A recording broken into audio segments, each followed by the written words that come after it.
Ratusan calon penumpang tujuan Batu Licin dan Balikpapan terpaksa menginap di Pelabuhan Nusantara, Kota Parepare, Sulawesi Selatan.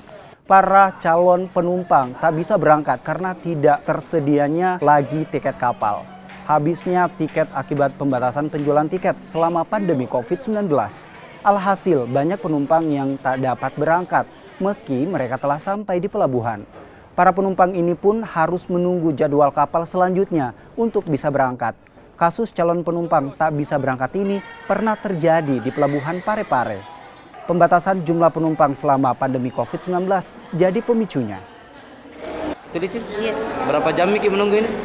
Wih, lama sudah ini. Berapa jam? Berapa? Ada 5 jam.